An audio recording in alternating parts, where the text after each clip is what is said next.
원하는 고백이 아닌 거 있죠. 우리가 이 고백을 아침에 깰 때, 밤에 잘 때, 낮에 살아가는 모든 순간 할 수 있다는 건 최고의 축복인 줄로 믿습니다. 특별히 이번 주 강단의 말씀에서요,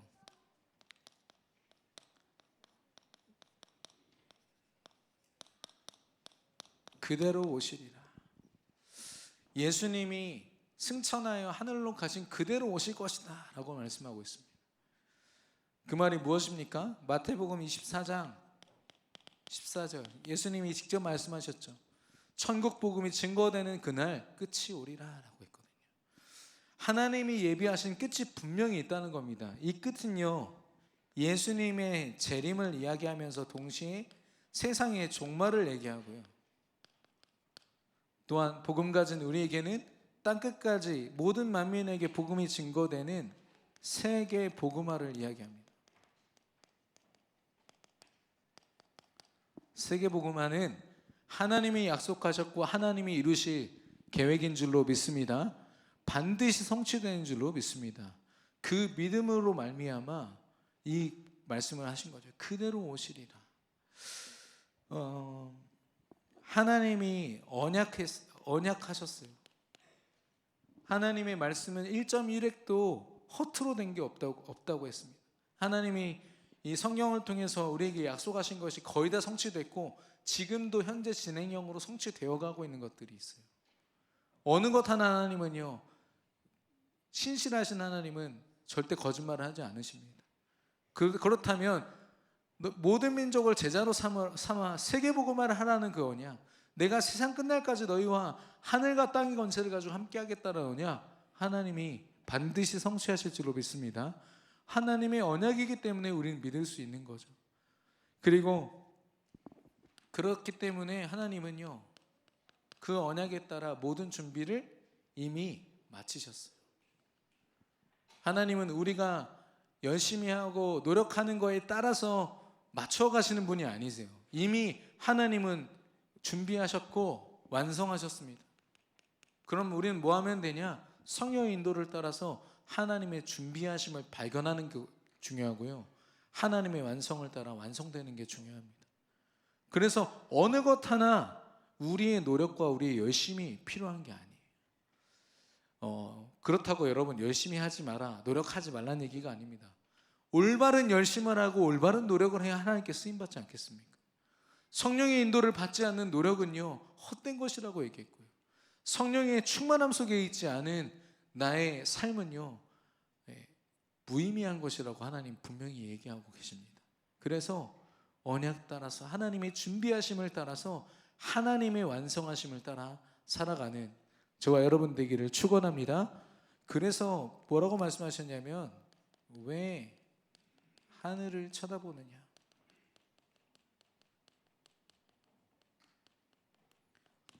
아마도 좀 바보 같지 않았을까 싶어요. 물론 대단한 광경이지 않습니까? 예수님이 그 천군 천사들과 함께 하늘로 승천하시는 장면이요.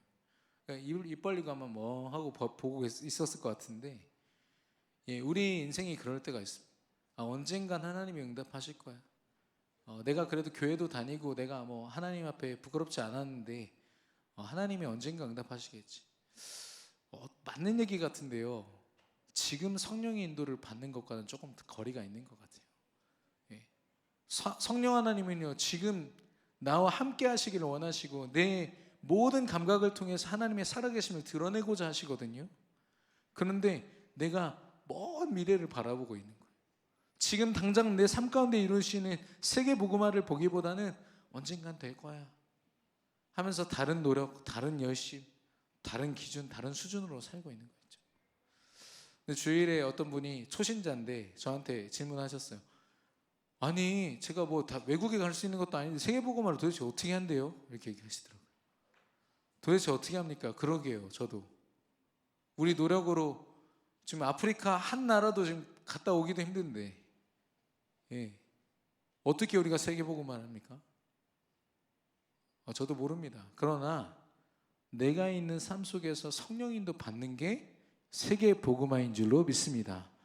우리가 할 수 있는 최고의 세계 복음화는요, 내가 있는 현장에서 성령인도 받는 것입니다. 어떠한 것에도 매이지 않고 어떤 것에도 한계에 매이지 않고 성령인도 받는 겁니다. 여러분 성령인도 받으시기를 축원합니다. 우리의 모든 신앙의 과정은요 하나님의 은혜입니다. 구원받은 것도 하나님의 은혜요, 지금까지 인도받은 것도 하나님의 은혜입니다. 그렇기 때문에요, 그 은혜를 이루시는 성령 하나님께 우리는 오늘도 우리 인생을 맡겨드릴 뿐 아니라 성령을 따라가다 보면요 성령이 주신 지혜와 성품과 모든 것을 가지고 그리스도의 증인되는 거 있죠. 고린도 전서 3장 16절, 네가 하나님의 성전인 것과 하나님의 성령이 네 안에 계시는 것을 알지 못하느냐라고 하고 있습니다. 고린도서 5장 17절, 그리스도 안에서 우리는 새로운 피조물이라고 했습니다. 우리가 구원받은 건요 완전히 다른 인생이 되었다는 것이고 다른 상태요, 생물학적으로 얘기하면 우리의 영적인 DNA가 사단에게 속해 있던 DNA가 하나님께 속하게 됐다는 겁니다. 이게 우리가 받은 구원이거든요. 그 속에서 우리는 성령 인도를 따라서요 땅끝까지 증인이 되리라. 이건요 우리의 선택사항이 아니에요. 하나님이 우리에게 예비하신 최고의 축복이요, 우리가 걸어가야 할 마땅한 길인 줄로 믿습니다. 그래서 저는 가장 중요한 게 갈릴리 사람들, 하나님이 어마어마한 계획을 두시고 성령으로 우리를 인도하실 모든 준비가 이미 끝났어요. 우리는 성령 인도만 받으면 되는데 뭐가 우리 발목을 잡느냐? 갈릴리 사람들. 내가 가진 것에 우리가 매여 있습니다. 내가 돈이 얼만큼 있고 내가 얼만큼 이루어왔고 내 가정 형편 환경이 이렇다. 특별히 우리 렘넌트들은요 끊임없이 비교하는 우리 나라의 그런 환경 속에서는 더 심하더라고요. 외국보다 더 심한 것 같아요. 당장 성적 하나만 나와도 80점, 90점이 중요한 게 아니라 쟤랑 비교해서 내가 더 잘해야 되는 거예요. 등수가 더 높아야 되는 겁니다. 근데 이 영적인 것도요, 하나님이 너를 영적 서밋으로 세웠었는데 그 서밋도 그 등수로 계산되는 거예요. 내가 지금 대학이 이런 대학인데, 내가 지금 형편이 이런데, 수준이 이런데, 내 가정에 이런 문제가 있는데 내가 왜 어떻게 서밋이지? 정말 우리 렘넌트들요 제대로 점검돼야 됩니다. 우리 대학 렘넌트들 지금 학기 시작하면서 제가 전부 다 지금 만나고 있는데 그 생각들을요 제가 조금씩 바꿔주고 있어요. 렘넌트들이요 뭔가를 잘 해내려고 하는 거예요. 너무 기특하면서도 한쪽으로는 너무 불쌍한 거예요. 잘하는 게 중요한 게 아니라 성령인도 받아야죠. 뭔가 새로운 환경에 적응하고 뭔가를 새롭게 시작하고 도전할 때는요 내가 얼만큼 잘해내느냐가 문제가 아니라 성령인도 받는 게 중요해요. 그러려면 기도하는 게 중요한데 기도를 잃어버린 채로 뭔가를 해내려고 해요. 열심히 하려고. 그게 처음에 기특해 보였는데요 나중에 보니까 되게 불쌍하더라고요.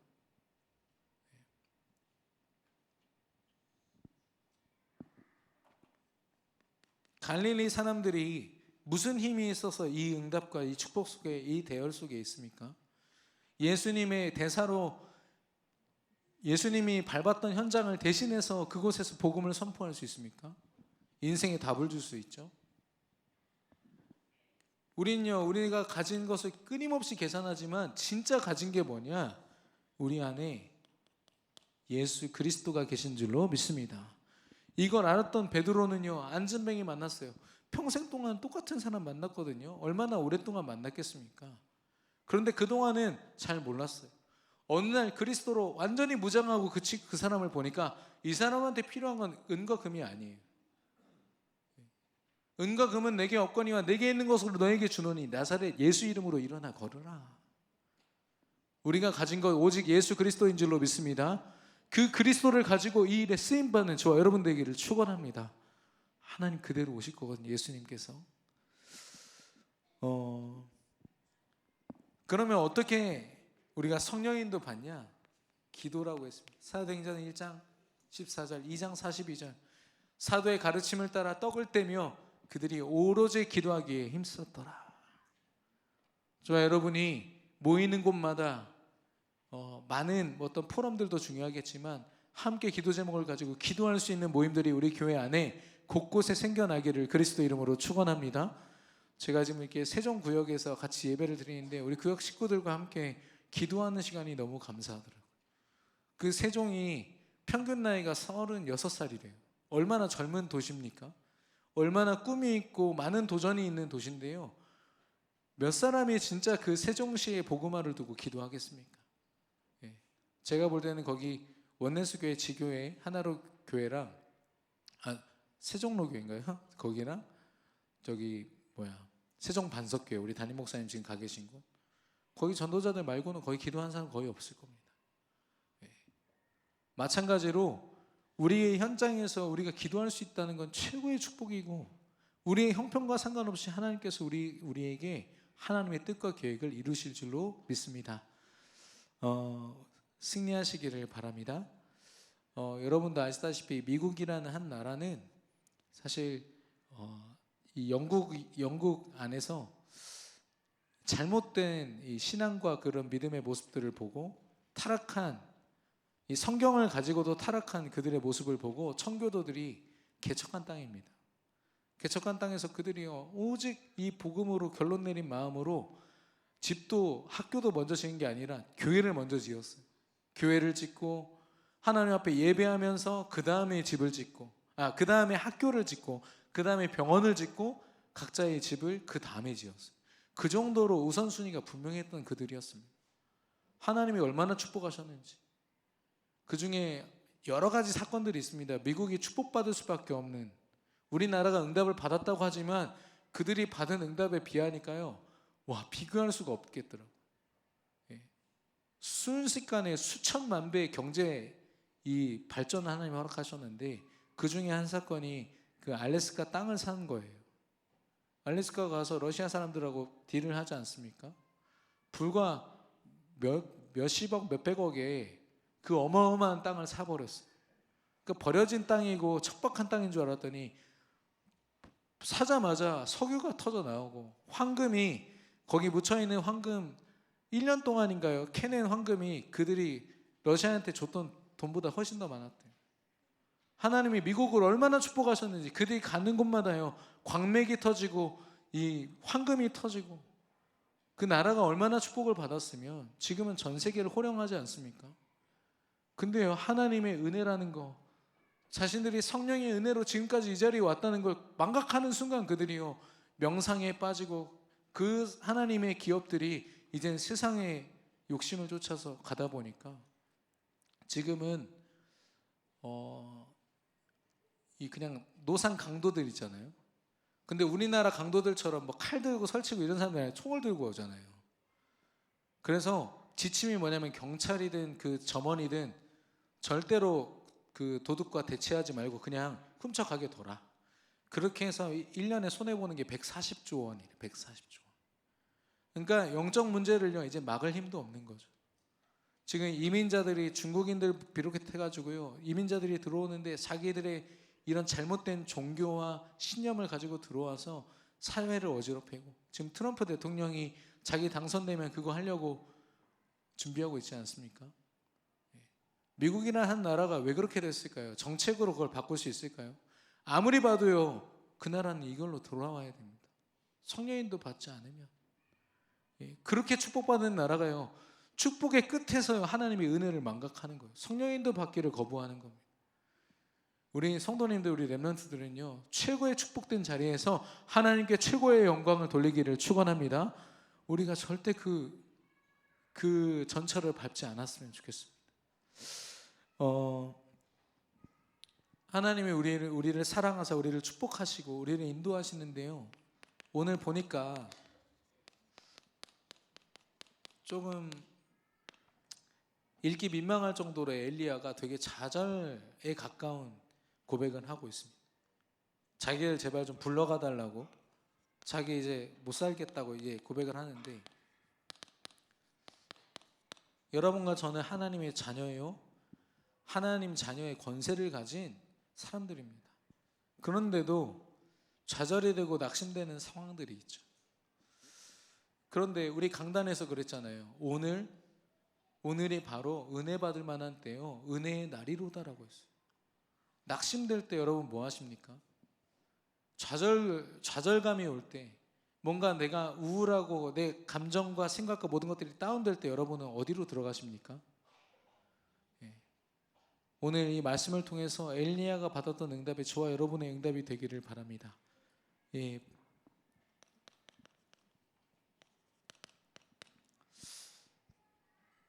이 엘리야는요, 어마어마한 신앙의 경험을 한 사람입니다. 바로 갈멜산 전투에서 그 일이 있었죠. 이 갈멜산 전투의 시작은요, 만남의 축복 속에서 되어졌습니다. 복음 앞에 믿음을 가진 엘리야라는 한 사람에게요, 하나님이 오바댜라는 중직자를 허락하셔가지고, 이 오바댜는 그 당시에 선지자들 100명을 먹여 살렸거든요. 그 목회자, 지금으로 말하면 목사님들 100명의 인생을 책임진 겁니다. 그것도 지명수배 당해서 당장 처형당해야 되는 목사님들을 살린 거죠. 그러니까 얼마나 그 입지가 힘들겠어요. 이 사람이 물론 장관이기는 했지만 왕의 신임을 받으면서 한쪽으로는 정말 하나님의 일을 하는 굉장한 전도자거든요. 이 사람을 하나님이 엘리야에게 만나게 하셔서 그 시대의 세계 복음화를 함께 이루도록, 여러분도 함께 불신앙한 사람 말고요, 함께 하나님의 은혜를 등질 사람 말고 정말 이런 축복의 만남의 축복을 누리시기를 바라요. 제가 그 RTS 있을 때 저희 옆방에 제가 조금 별로 안 좋아하는 분이 계셨어요. 왜 그러냐면 그분은 이렇게 모임만 생기면 담임 목사님 욕을 해요. 전도사님인데 자기 담임 목사님 욕을 하거든요. 말투부터 해가지고 모든 걸 가지고 다 싸잡아서 욕을 하는 거예요. 근데 그걸 또 듣고 있는 사람들이 있어요. 바보같이. 제가 그분이 말을 딱 시작하면 제가 일부러 벌떡 일어나 나와버리거든요. 그럼 그분이 저한테 하는 얘기가 있어요. 지만 잘난 줄 알아. 이렇게 얘기해요. 그러니까 불신앙 같이 안 얘기했다는 이유로 오히려 저한테 뭐라고 하는 거예요. 너만 깨끗하냐? 저한테 얘기하는 거죠.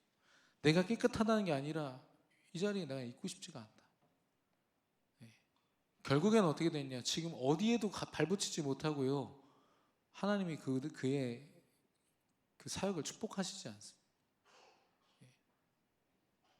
여러분, 불신앙의 자리 절대 잊지 마세요.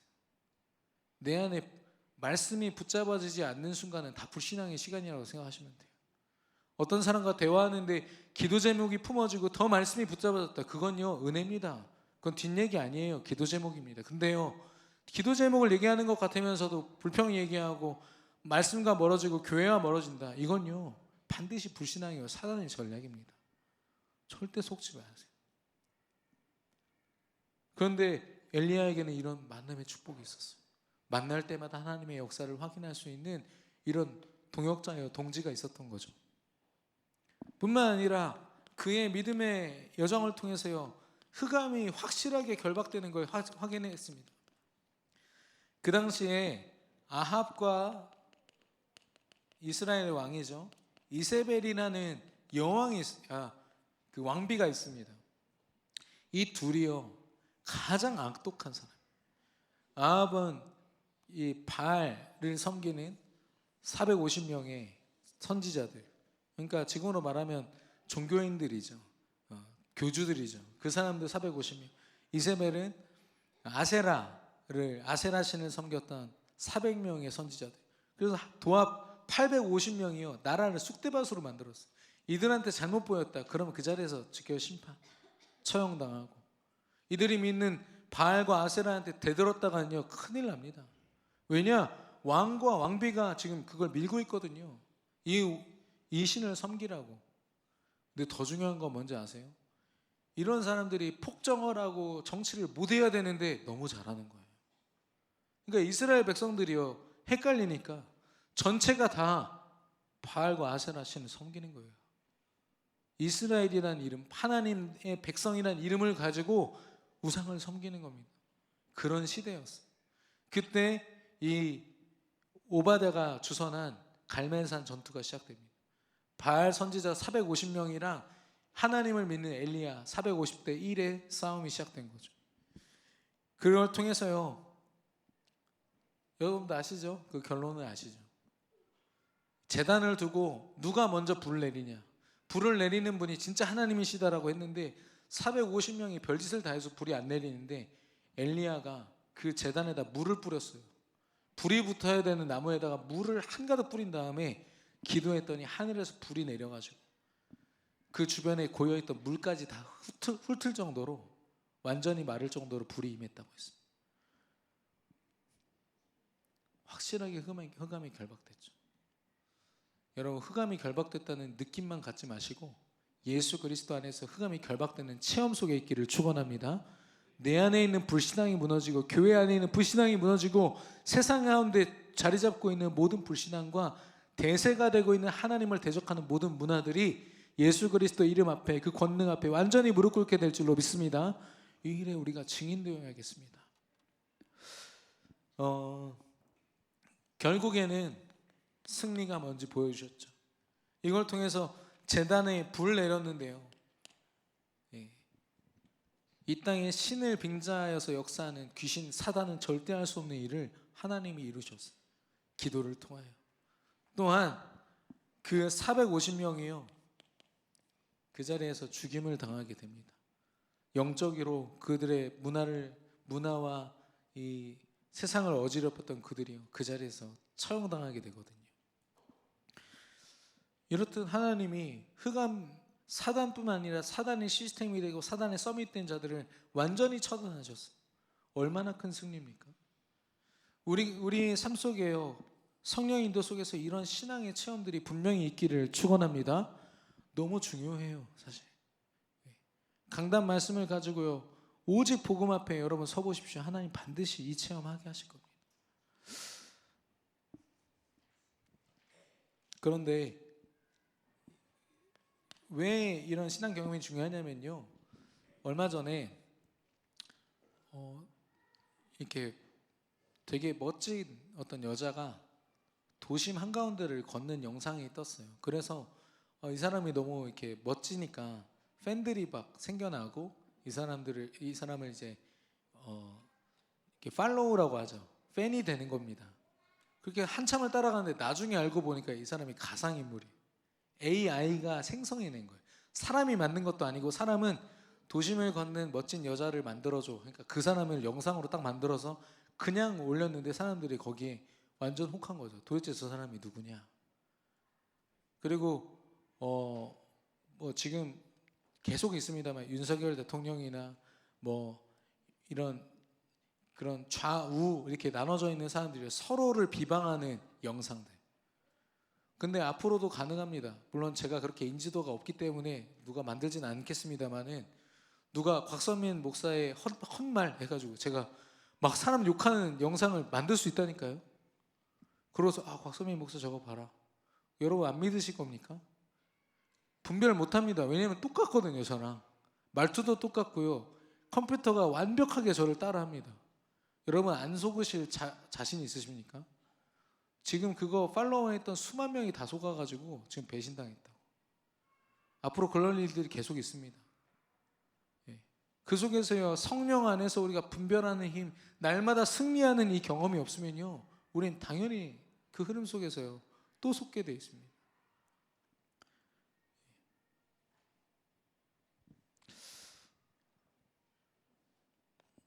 그런데 그런 엘리야, 어마어마한 신앙의 체험을 한 그에게 지금 문제가 닥쳤어요. 어떤 문제입니까? 가장 큰 문제는요, 눈앞에 있는 현실입니다. 이 이세벨이라는 이 왕비가요, 이 사건에 대해서 들었어요. 450명의 선지자들이 그 골짜기에서 다 죽임을 당했다. 그러니까 명령합니다. 엘리야를 잡아서 이 선지자들이 죽은 것처럼 죽여라라고 해요. 지명수배를 때린 거죠. 그때부터는 이 엘리야가요, 성경에 보니까 본인의 고백으로 얘기합니다. 도망하여 라고 했어요. 19장 1절부터 보시면 고백하고 있습니다. 왜 도망합니까? 두려우니까요. 믿음으로 어마어마한 고백을 했고 또 멈췄던 비까지도 내리게 했던 이 엘리야가요, 현실 문제 앞에서요 뭐라고 고백하냐? 생명을 위하여, 자신의 생명을 지키기 위해서.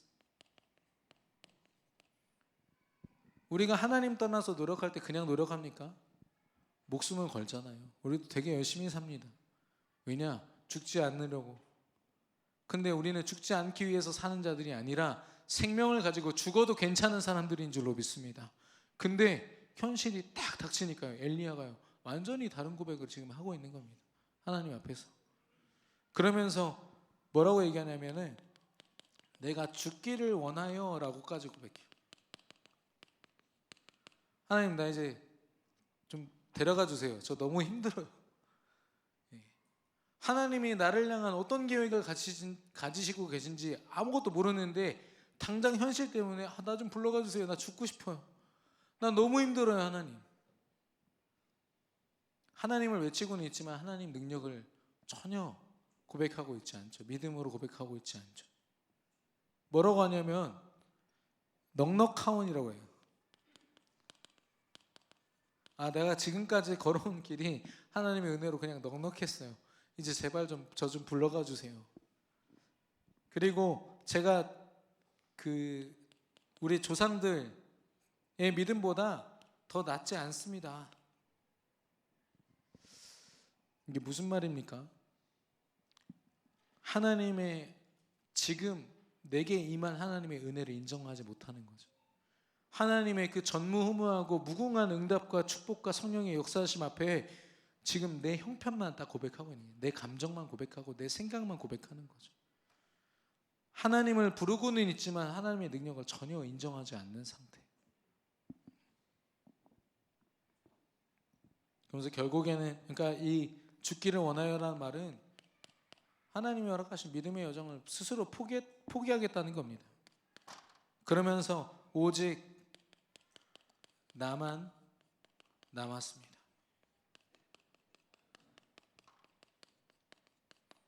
자신이 가지고 있는 영적인 외로움을 하나님께 그대로 고백합니다. 현실 문제를 딱 만나면요, 우리가 아무리 신앙이 엄청난 경험을 했어도 또 이런 한계를 만납니다. 우리도 모르게요 고백하고 있는 거였죠. 사단은 그리스도 앞에 완전히 무릎을 꿇었고 머리가 깨졌고 모든 능력이 이미 그리스도 예수 이름 앞에 무력화되었습니다. 그리스도가 승리한 게 확실한데 중요한 것은 우리 자신이죠. 그 그리스도를 얼만큼 내가 의지하고 얼마나 내 언약으로 붙잡고 나의 믿음으로 누리고 사느냐의 문제인 거죠. 근데 사실 엘리야는 참 다행인 거는 하나님을 찾았잖아요. 이런 한계를 가지고 하나님을 찾은 거, 기도했다는 겁니다. 이게 제일 중요한데 우리는 이 낙심된 마음, 생각, 우리의 삶을 가지고요 낙심의 자리로 가요. 은혜의 자리가 아니라. 근데 감사한 건 엘리야는 지금의 그 문제를 가지고 지금 하나님의 은혜 앞으로 갔다는 겁니다. 우리 인생에 많은 경험이 있어요. 과거에 이렇게 했고 내가 이런 경험도 했어. 중요하지만 중요하지 않은 건 앞으로 하나님이 이루실 은혜가 더 크고 더 놀라운 줄로 믿습니다. 그래서 이 엘리야가요, 자기가 뭘 지금 이렇게 고백했는데 뭘 먹고 싶겠어요? 지금 이런 상태인데 무슨 힘이 있겠습니까? 널브러져 있는데요, 천사를 통해서요 생명을 연장시키십니다. 그대로 힘없이 그냥 누워있다가 이세벨 병사들에게 잡혀 죽어야 되는 그를요 하나님이 떡과 물로 먹이시고 계속해서 그에게 힘을 북돋아 주시고 하루하루를 살게 하십니다. 여러분, 우리의 하루가 우리 힘으로 사는 겁니까? 우리의 노력으로 사는 걸까요? 오직 하나님의 은혜인 줄로 믿습니다. 하나님의 능력으로 우리가 살고 있는 거거든요. 그리고 먹이신 것처럼요 의식주는요 하나님이 책임지십니다. 그래서 너희가 먹든지 마시든지 하나님의 영광을 위해서 하라고 한 겁니다. 왜냐? 다 하나님의 은혜니까. 하나님의 은혜로 주어진 거, 은혜로 하나님께 영광 돌려라, 이게 하는 거죠. 우리가 하나님께 영광 돌리려면 어떻게 됩니까? 뻑적지근하게 헌금해야 됩니까? 하나님은 단 한마디의 믿음의 고백을 원하세요. 나의 나된 것은 하나님의 은혜입니다. 내가 이 자리에 온 것도 하나님의 은혜입니다.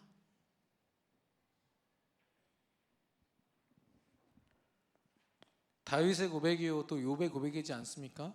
주신 분도 하나님이시요 거두어 가신 분도 하나님이시다. 우리가 착각하는 건요, 거두어 가신 하나님을 기억하지 못할 때가 있어요. 주시는 것만 감사하고. 근데 우리의 삶을 지키시사 더 이상 우리가 부족함이 없도록 늘 채우시고 역사하시고. 제가 최근이 아니라 제가 30년 살면서 굶어 죽은 성도들이 교회에 한 분도 안 계셨던 것 같아요. 그 말 하나님이요 다 책임지시고 인도하신다는 거거든요. 우리가 잘못된 걱정을 가지고 문제 속에 빠져 있어요. 절대 속지 마시기를 바라고요. 그런 하나님이 주신 음식과 그런 힘을 힘입어서 40주야를 걸어서 호렙산으로 가게 됩니다. 40주야를 걸었대요.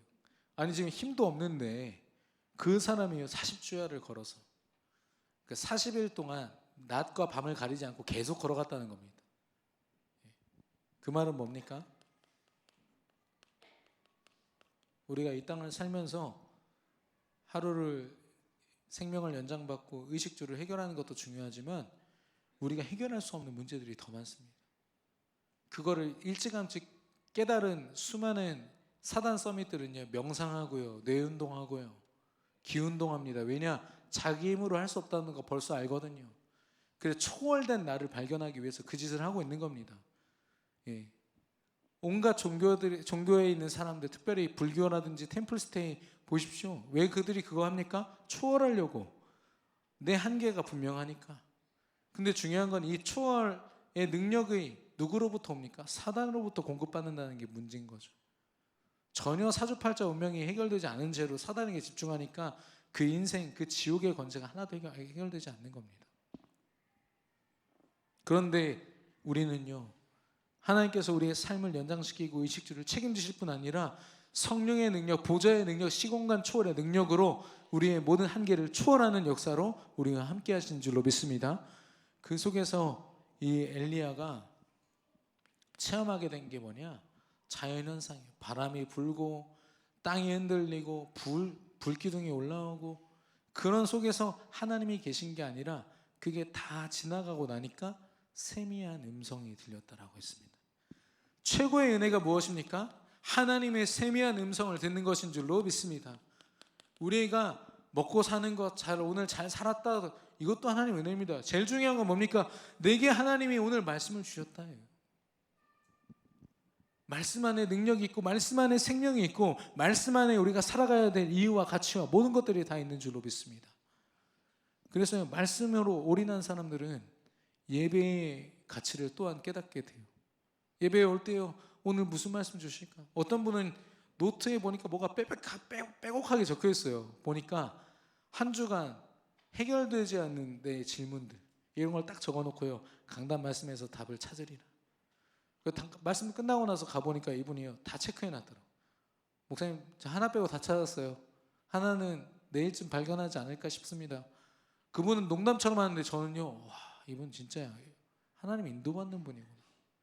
여러분, 하나님 능력, 하나님 말씀의 능력 믿으십니까? 모든 것을 찔러 쪼개고 정확하게 드러내신 하나님의 능력 믿으십니까? 그 말씀 앞에 우리 인생을 드리기를 바랍니다. 매일의 삶이요, 말씀 속에서 발견되어야 되겠습니다. 그래서 엘리야가요, 이런 문제 속에서 이런 잘못된 고백을 했는데 하나님의 은혜 속으로 다시 들어간 겁니다. 하나님이 인도하시사. 그랬을 때 엘리야에게 어떤 응답이 주어졌습니까? 오늘 지금 내가 왜 이런 문제가 숱하게 있지만 왜 하나님의 은혜 가운데로 나아가야 됩니까? 우리 강단 결론이죠. 지금이 은혜 받을 만한 때로다. 하나님의 은혜가 왜 지금 내게 필요합니까? 여러분에게 있는 걱정 좀 해결해 달라고요? 아니요, 진짜 목적이 있습니다. 하나님이 우리에게 평강을 주시고 경제를 주시고 후대를 주시고 왜 업을 주시고 그 자리를 허락하셨습니까?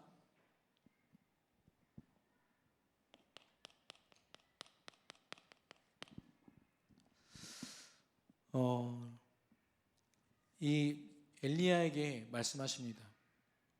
하사엘이란 사람을 아람의 왕으로 세우고 예후라는 사람을 이스라엘의 왕으로 세우라라고 하세요. 아니 지금 쫓겨다니는 지명수배자한테 하나님 말씀하신다니까. 엘리야가 이때 자기 모습을 딱 보면 어떻게 돼요? 하나님 저 못합니다. 근데 이미 체험했거든요. 하나님의 능력, 모든 것을 초월하는 능력, 언약으로 다 붙잡는 거 있죠. 그 예후나 그 하사엘 이런 사람들이 세상의 왕들이거든요. 그 세상을 주도할 수 있는 주도권을 복음 가진 우리 전도자에게 하나님 허락하신다는 겁니다. 여러분과 제가 업의 현장에서 또 어떤 현장에서든 초라하고 연약해 보일 때가 있거든요. 우리는 쉽게 여기에 빠지게 됩니다. 그런데요, 절대 속지 마시고 하나님 은혜 앞에 서시면 하나님이 나를 통해서 그 현장을 움직이신다는 걸 분명히 체험케 하실 겁니다. 우리 렘넌트가요, 자기 학교 현장에 있는 친구들도 계속 기도하고 있었어요. 방학 내내 기도하다가 첫날, 이제 어제 오늘이죠, 만났는데 만나자마자 나 요즘 교회를 가고 싶은데 너네 교회 좀 같이 가자 이렇게 얘기한 거예요. 이 렘넌트가 마치 준비된 것처럼 준비되어 있죠. 왜냐면 계속 기도했으니까. 너 교회 가는 게 중요한 게 아니라 올바른 믿음 가지고 서는 게 중요한 거야. 너 정말 예수님 믿고 하나님 자녀 되는 게 중요해. 만나자마자 얘기를 하니까 이 친구가 압도돼가지고 알겠어. 어떻게 해야 되는데. 다음 주 월요일에 기도 모임 있거든. 다락방입니다. 기도 모임에 와. 내가 도와줄게. 그리고 내일 내가 아는 목사님이 오신다고 했거든. 그 목사님 만나. 그래서 제가 내일 가서 그 친구를 아마 영접하게 될 것 같아요. 얼마나 감사한지. 렘넌트가요, 지금 한 명을 영접할까 말까 이게 아니라니까요. 이거 당연한 거고 하나님이 우리 대학 캠퍼스 전체를 하나님이 내게 허락하실 것이다. 이런 꿈을 꾸고 있어요. 하나님이 복음 가진 전도자 한 사람에게 세상의 흐름을 맡기시고 모든 영적인 잘못된 흐름들을 그에게 맡기실 줄로 믿습니다. 우리가 그런 전도자예요. 엘리야가 그런 응답을 받았거든요. 또 그에게 말씀하십니다.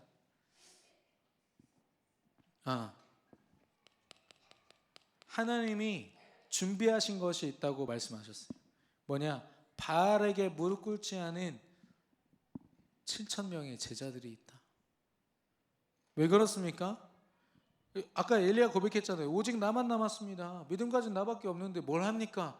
아니다. 7,000명의 복음 가지고 너와 함께 생명 걸고 생명운동할 사람들.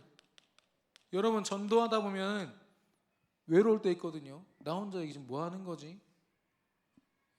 어떤 구역은요, 2분, 3분이서 계속 기도만 하세요. 여러분 절대 낙심하지 마십시오. 여러분에게 하나님이 다 거셨어요. 7천 제자. 하나님이 준비하신 그대로. 결국에는 누굽니까? 자기가 가진 믿음, 자기가 체험한 것보다 더 큰 응답을 누릴 엘리사라는 제자를 찾아 세워라 라고 미션을 주세요. 보세요, 여러분, 이 자리에서 엘리야가 낙심하고 자기 삶을, 신앙을 그만뒀다면 이 엄청난 응답을 못 보죠. 이게 사단의 전략입니다. 현실 보면서 우리 인생이 멈춰있기를 사단이 원해요. 더 이상 하나님의 계획을 발견하고 세상에 하나님이 준비하신 것들을 발견하고 누리지 못하도록, 제자를 찾아 세우지 못하도록 우리 신앙을 그냥 거기서, 이렇게 표현해서 죄송합니다, 그냥 예배 나오는 정도의 신앙으로 딱 멈춰있게 만드는 거예요. 그럼 어떻게 되냐면 문제 오면 낙심하고 문제 없으면 또 행복하고, 어떻게 보면 세상 흐름과 똑같은 모습으로 교회 안에서 살게 만드는 거죠, 사단이. 우리는요, 행복한 일이 있으면 하나님께 은혜로 감사를 고백하고, 어려움과 문제가 왔을 때 또한 하나님의 계획을 발견하고 감사할 수 있는 저와 여러분인 줄로 믿습니다. 우리의 믿음은요, 세상을 초월해요. 세상의 기준을 초월합니다. 근데 참 감사한 건 뭐냐면 이 현실 속에 있으면 어쩔 수가 없나 봐요. 다윗도 보니까 시편 13편 2절에 보면 나의 영혼이 번민하고 종일토록 마음에 근심하기를 어느 때까지 하오며, 어느 때까지입니까? 그렇게 이스라엘 그 예수님의 12 제자들이 승천하는 예수님께 얘기했잖아요. 우리 이스라엘이 언제까지 로마한테 식민 지배 받아야 됩니까? 언제 해방됩니까? 어느 때까지이니까? 얘기하죠. 또 이 고백을 누가 합니까? 이스라엘 백성들이 광야에서 언제까지 우리가 목마르고 배고프고 이렇게 고생해야 됩니까? 현실에 묶이면 이 고백이 터져 나오게 되어 있습니다. 그런데요, 괜찮습니다. 오늘 지금 내게 임한 하나님의 은혜 가운데로 서시기를 예수 그리스도의 이름으로 축원합니다. 주저하지 마시고 강단 말씀 딱 틀어놓고요, 말씀 앞에서 여러분의 신앙과 여정을 점검해 보시기를 바랍니다. 우리 옆 사람과 인사하겠습니다. 지금 임한 하나님의 은혜 앞에 섭시다.